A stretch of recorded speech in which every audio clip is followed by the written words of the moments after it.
So we are going to start with the thought fox. And if you remember in the previous lecture, we did talk about, come on, student, just, I already told you that you have class at 11 and it's 11:08. Okay, so we are going to start with this poem, The Thought Fox. Keep in mind Ted Hughes' introduction, where we talked about this thing that almost all of us. Can you turn off your mic?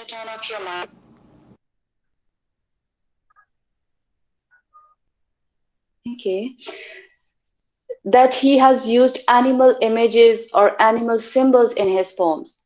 Okay, so the thought fox, the very title is telling you that he has used fox symbol in this poem. And this poem is basically dealing with the process of writing.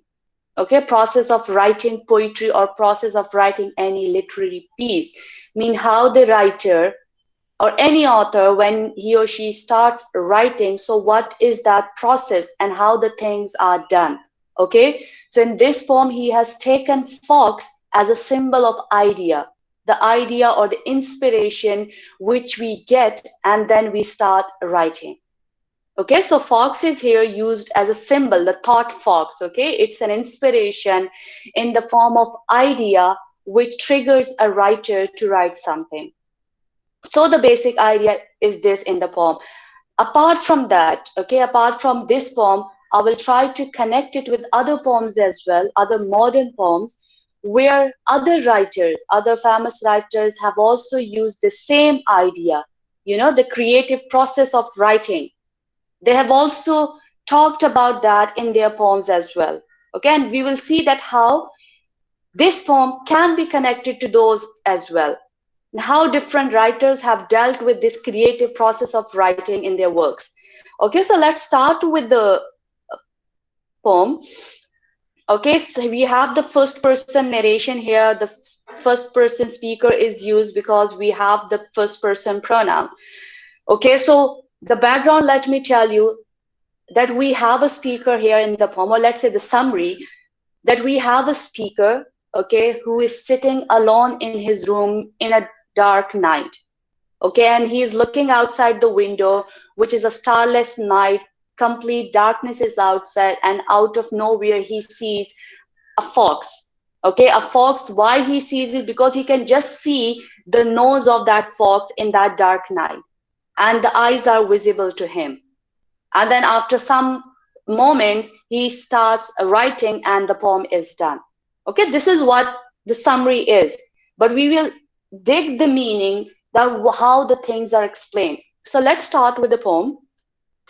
When he said that I imagine this midnight moment's forest. Okay, two levels of meaning you need to keep in mind. One, within this poem we have, okay, obviously you are reading a poem, so you have to keep in mind the literal meaning of the poem, that it is talking about a writer or a speaker who is sitting alone in midnight, okay, and he's just thinking. But on the metaphoric level, we have a speaker who is imagining the midnight moment's forest. Forest means simply he is having imagination, the forest of imagination is there in his mind.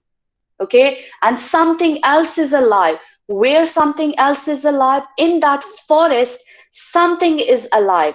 Okay, we now feel as if he is trying to concentrate on something, and inside his mind the forest of imagination is there.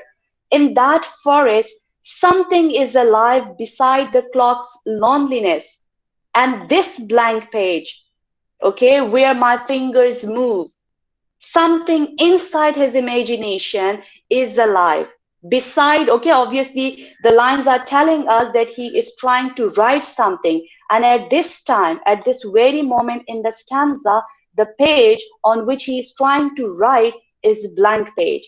Okay, keep in mind this blank page, because at the end of the poem this blank page is printed. Okay, so we have started with a blank page. The writer is sitting and he's trying to concentrate on that imaginative forest. Okay, the forest of imagination. Okay, metaphoric level you have to keep in mind. Wait, let me allow the student.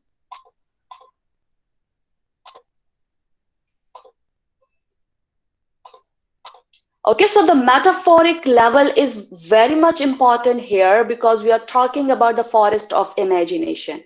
And at the very moment, the page, okay, the poetry page or any page where he's trying to write that is blank. So it is telling us about this one other fact as well, that the writer is lost in that imaginative forest, okay, that forest of imagination, he's lost. Mean his inspiration is not there. He has thoughts, he has thinking everywhere, but he's unable to write something at this moment. Okay? Through the window, I see no star. On one level, it is simply referring towards the darkness of the night. But on the other level, it is talking about the star as a symbol. If you remember, in one of the previous poems, we have talked about stars, stars as guiding post. If you do know about this thing that through stars at night, the lost travelers, they try to figure out their ways. So right now, the outside window, it is a starless night. Okay, it means that it is complete darkness. That is the setting. But on the other level, in that imaginative, or let's say the forest of imagination, he is unable to see any star. He is unable to see his path. He is unable to figure out what to write about. Okay, so he has no inspiration out of that forest. He has no inspiration. That it means here on metaphoric level. Are you getting, students? Yes, ma'am. Okay, something more near, though deeper within darkness, is entering the loneliness. Now, something is entering that loneliness, something is entering that darkness. Okay, that pitch darkness is disturbed, or that loneliness which the speaker is experiencing, it is going to be disturbed by the entrance of something, and that something later on we come to know is by a fox. Okay, so that is disturb, okay? Cold delicately as the dark snow, a fox's nose touch twig, leaf, twice serve a movement that now and again, now and now and now.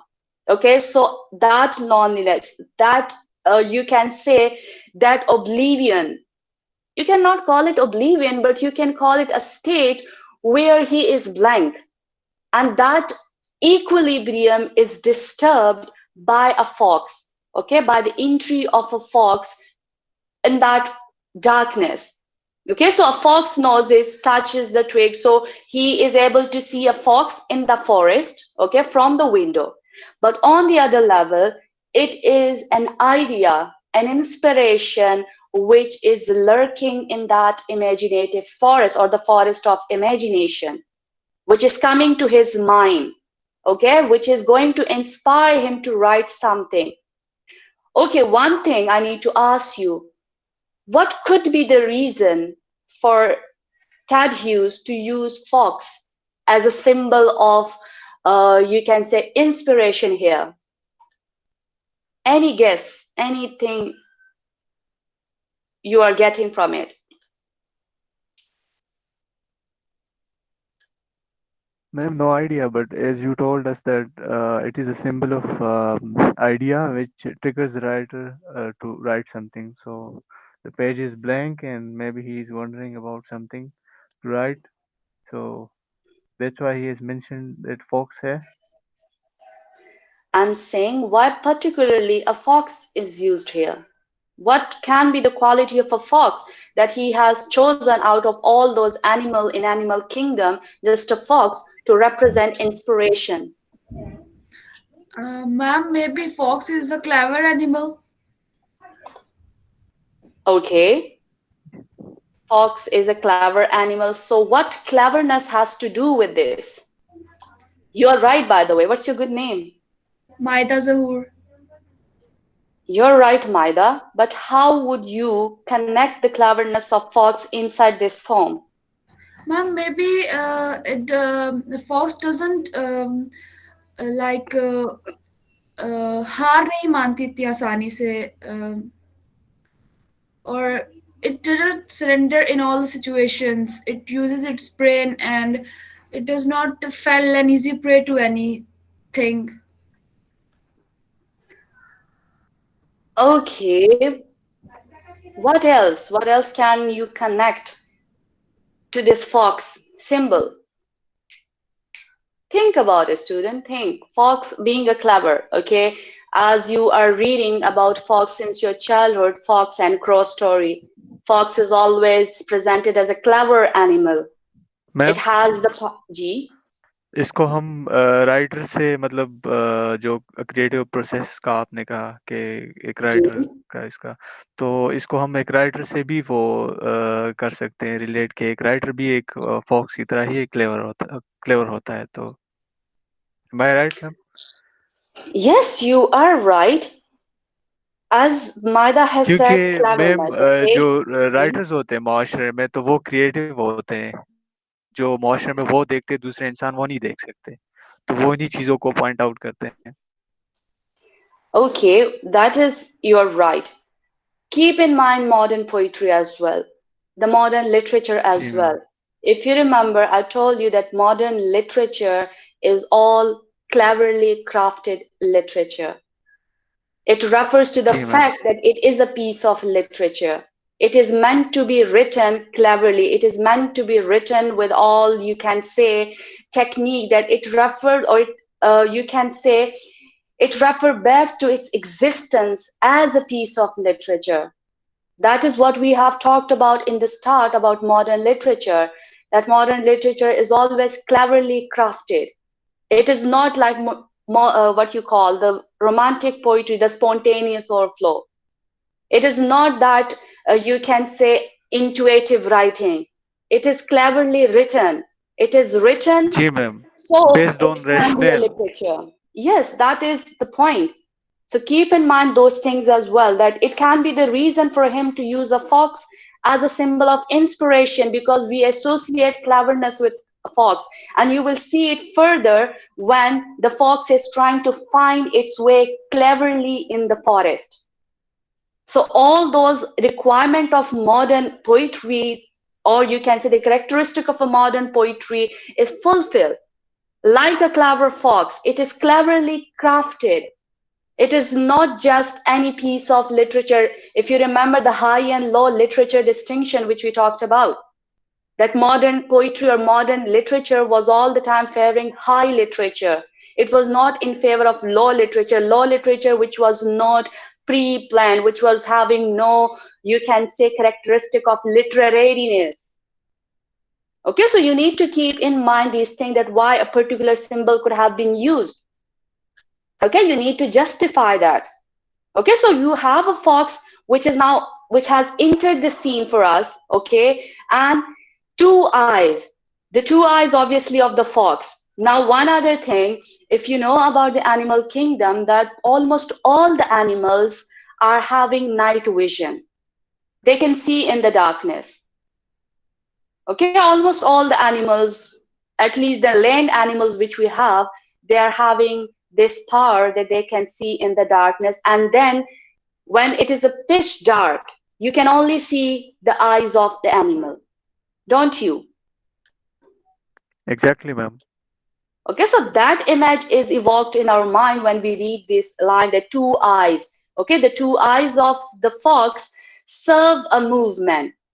Okay, through the movement of those eyes, the speaker of the poem gets to know that something is there in the darkness.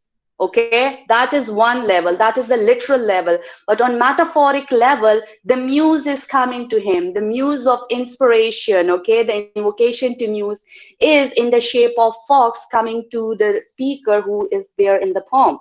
Okay, that now and now set neat print into the snow. Just keep in mind the modern, as just talked about, that how modern poetry is a well crafted art, or how modern literature is a well crafted art. So you get to know through these lines when he said that sets neat prints into the snow between trees, and verily a lamb shadow lags by stump in hollow of a body that is bold to come. So you have the characteristic movement of fox, a deliberate effort of the fox to find its way in the darkness. Okay, cleverly trying to find out its way in the darkness. The same thing is happening in the mind of the speaker as well, that an idea is inspiring him, and it is cleverly and deliberately inspiring him to do something. Okay, so till here it's clear to all of you. Yes, ma'am. Now it is Yes. just for the sake of your understanding, as I told you in the start, that we will try to compare with other poems as well of the modern age, like Robert Frost. Okay, like one of the important modern poet, or the symbolist poet. Robert Frost is regarded as a symbolist poet, and I am sure that most of you have read at least one or two poems of Robert Frost. G, ma'am. The road not taken. Yes, The Road Not Taken is a very cliche example of Robert Frost poetry, which is also symbolic in nature. So coming toward his this poem, which is a very short one, a two stanza poem, which is The Dust of Snow. Okay, The Dust of Snow is also dealing with the creative writing process, but in a different way around. Here he has used a crow as an inspiration. Here, Ted Hughes has used fox as an inspiration, but in Robert Frost's The Dust of Snow, he has used crow as a symbol of inspiration. If you read it, the way in this poem, we have a writer, okay, or a speaker who is sitting under a tree, okay, and then you have this poem that the way a crow shook down on me the dust of snow from a hemlock tree. Hemlock is a tree which has intoxicated effects, okay, it makes a person intoxicated, has given my heart a change of mood and saved some part of a day I had rued. Okay, so you can see how he's talking about the creative process of writing, that an idea, okay, that an idea, wait, let's, who's trying, that an idea has entered his mind when a crow shook down on him a dust of snow. Okay, that dust of snow, because of the crow, has given him a change of mood. I mean, an inspiration is there for him. So you see how Robert Frost has dealt with this creative process, but in a different way around. Can you find the similarities? Yes, ma'am. Okay.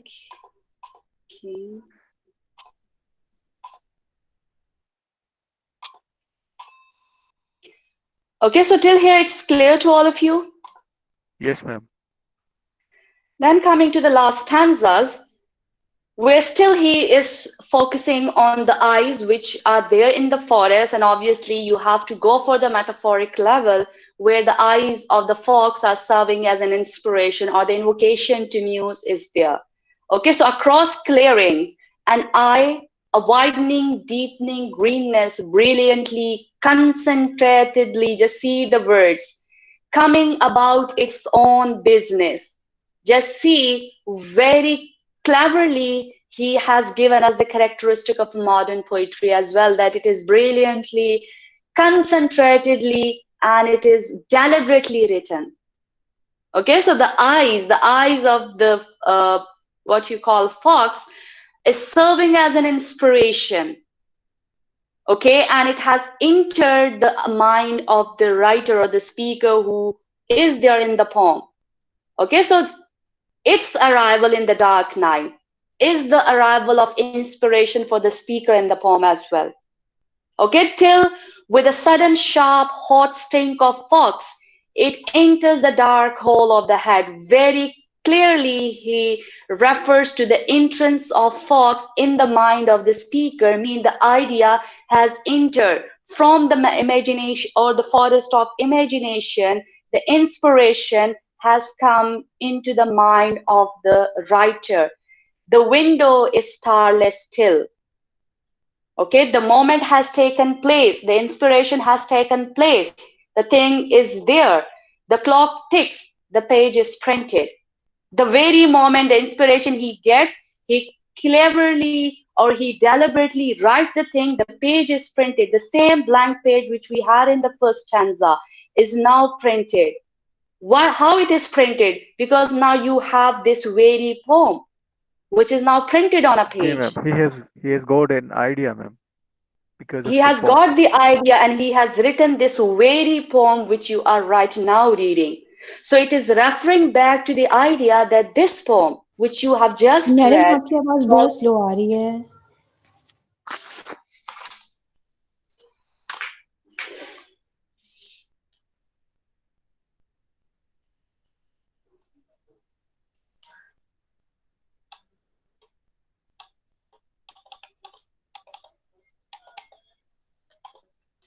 Now can you hear me? Yes, ma'am. Yes, ma'am. Okay, so very cleverly, very cunningly, I would say, he has written this poem. The page which was blank in the start is now printed. So the very poem is referring to the fact that it is a piece of literature or it is written deliberately. Can you see that how the very poem is referring to the fact that it is a modern literature because it refers back to its existence as a piece of literature? Okay, so the whole poem is a thought process. It is a thought process for a writer to write. Inspiration comes, then deliberately the poet or the writer writes it down on a page and the page is printed. The blank page is now filled with ink. Now you are reading the very poem. So, how beautifully he has expressed the creative process of writing, or you can say the creative writing. Is it clear to all of you? Any confusion? Yes, ma'am, Claire. All of the students? Yes, ma'am, it's clear. Yes, ma'am. Okay, okay, if it is clear to all of you, then I have a very small activity. You have to read this poem and tell me what's happening.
Have you read it?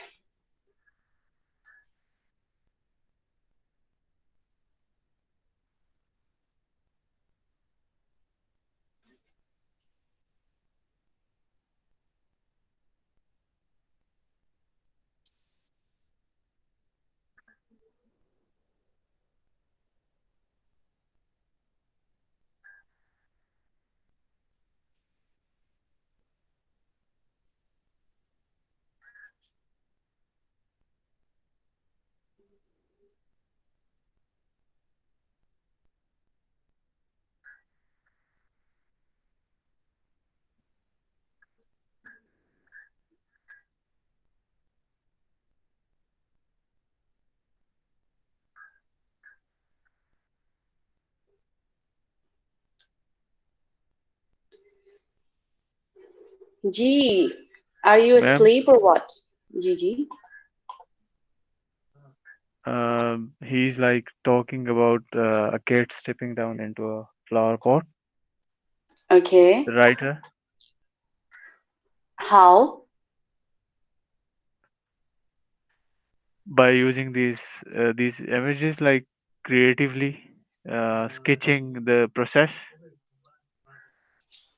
Okay, how? I'm asking you how.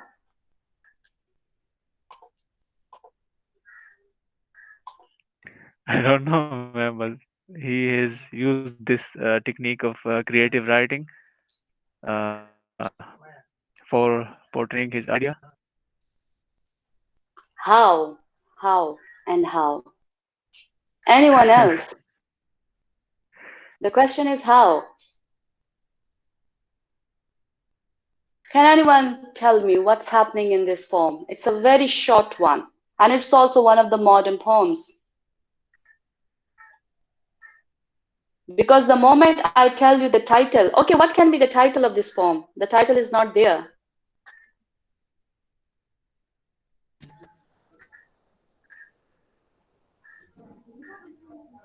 Ma'am, maybe the title is The Cat. So, what is the cat? Ma'am, A I cat is a think cat. no. In literature, it's a symbol of in that poem, The Wasteland. We have studied it. It's something like sexually uh, in the literature. It's not necessary that one symbol will have the same meaning everywhere.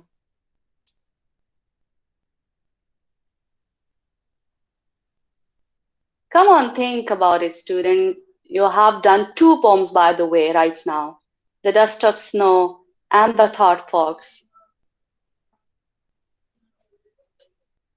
You know what's the title of this poem?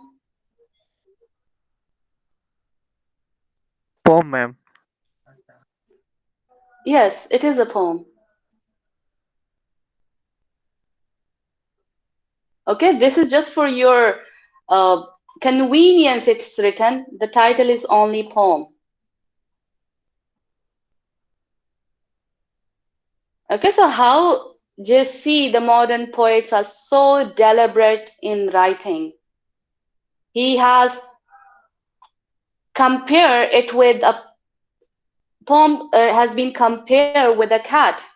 Okay, or you can simply say idea. As you have the thought fox, the idea was fox. In the dust of snow, the idea was in the shape of a crow. And now in this poem, you have the idea in the shape of a cat. And all these animals are known for their cleverness. Cats, if you have seen, apart from all the other lust elements, they are very curious animals, by the way. Curiosity killed the cat, if you have heard this proverb. Ji, Have ma'am. you heard of? So you have the curiosity element also attached with the cat. So don't take one symbol, try to read things, try to connect the things with each other. So now just see, once you have the title of the poem, okay, and now you understand that as the cat climbed over the top of the jam closet, first the right forefoot carefully, okay, just see the word twice. Then the hind stepped down into the pit of the empty flower pot. The cat as an idea, cleverly, deliberately, carefully entering into the mind of the writer, the flower pot. Okay, a flower pot is the mind of the writer, and the poem is written. Okay, it's also William Carlos William is also one of the modernist poets, and he is known as an imagist poet like Ezra Pound. It is an imagist poet, sorry, poem you have, and it is dealing with the writing process as you were having the other two. So this one is also dealing with the writing process. Just see, compare all these poems and just see how different writers have dealt with the creative process of writing differently. But in all of them, you have seen one thing, that the things are carefully crafted. So it highlights the fact that modern literature is carefully crafted. Did you get the point? Creatively, indeed, ma'am. Okay, so now the thought fox is clear.